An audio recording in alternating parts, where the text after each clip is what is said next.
Hi hello friends, ఎలా ఉన్నారు? అందరూ బాగున్నారా? మేమైతే ఒక దగ్గరికి వెళ్తున్నాము. ఎందుకు వెళ్తున్నాము, అసలు ఎక్కడికి వెళ్తున్నాము అన్నది వీడియో ఎండ్లో షేర్ చేస్తాను. అసలు హాసిని హ్యాపీనెస్ చూసారా?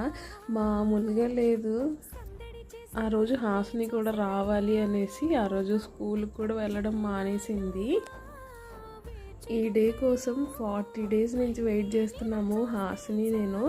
ఎంతగా అంటే ఇంకా 39 డేసే కదా, 38 డేసే కదా అనుకుంటూ ఫైనల్గా ఈరోజు రావడానికి అసలు ఎంతగా వెయిట్ చేశాము. హాసిని కూడా నన్ను అడిగేది, నేను కూడా హాసినిని అడుగుతూ ఉండేదాన్ని, హాసిని ఇంకెన్ని డేస్ ఉంది ఇలాగ అనుకుంటూ.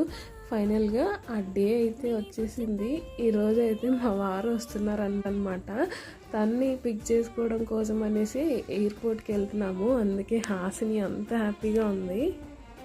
మా వారు వెళ్ళి 3 months అయ్యింది. వెళ్ళేప్పుడే మా వారికి ప్లాన్ ఉందన్నమాట, ఇలాగ 3 monthsకి మళ్ళీ రావాలి అనేసి, మా పర్సనల్ రీజన్స్ వల్ల. అండ్ ఇంత హ్యాపీనెస్ ఎందుకు అంటే, ఒకటి అనుకున్న టైంకి రాగలుగుతున్నారు, ఇంకొకటి గల్ఫ్లో సిచ్యువేషన్స్ అసలు బాగాలేదు, అందరికీ తెలిసే ఉంటుంది, ఇంకా సేఫ్గా వస్తున్నారు అన్న హ్యాపీనెస్ ఇంకొకటి. మా వారు ఫలానా రోజు వస్తాను అని డేట్ ఫిక్స్ అయిన తర్వాత 3 months బ్యాకే టికెట్ బుక్ చేశారు. కానీ ఆ టికెట్ క్యాన్సిల్ అయిపోయింది. నేనైతే ఫుల్ డిసప్పాయింట్ అయిపోయాను. మళ్ళీ ఇంకో ఫ్లైట్కి ట్రై చేశారు. లక్కీగా సేమ్ టైంకి రాగలిగారు. ఆ ఫ్లైట్లో కూడా ఇంకా హ్యాపీగా సేఫ్గా ఇంటికి అయితే రీచ్ అయిపోయారు. హాసిని వచ్చేటప్పుడు నిద్రపోయింది, అందుకే అంత డల్ అయిపోయింది. ఇంకా ఇంటికి వచ్చిన తర్వాత బ్యాగ్స్ అయితే ఓపెన్ చేసి ఏం తెచ్చారా అనేసి చూపిస్తున్నారు. 3 months బ్యాకే కాబట్టి వచ్చింది. పెద్దగా గిఫ్ట్స్ అయితే ఏమీ ప్లాన్ చేయలేదు. చాక్లెట్స్, పర్ఫ్యూమ్స్ డేట్స్ అట్లాంటివి అయితే తీసుకొచ్చారు.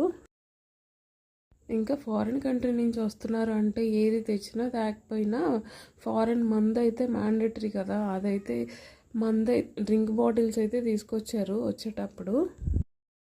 మేమైతే చాలా డేస్ వెయిట్ చేసాము హాసిని నేను ఈ రోజు కోసం, మా వారు వస్తారు అనేసి. ఫైనల్గా ఆ డే వచ్చి, మా వారు వచ్చి 4-5 days కూడా కంప్లీట్ అయిపోయింది. మా వారు రాకముందేమో డేస్ స్లోగా అయినట్టు అనిపించింది. ఇప్పుడు మా వారు వచ్చిన తర్వాత డేస్ ఏమో చాలా స్పీడ్గా అయిపోతున్నట్టు అనిపిస్తుంది.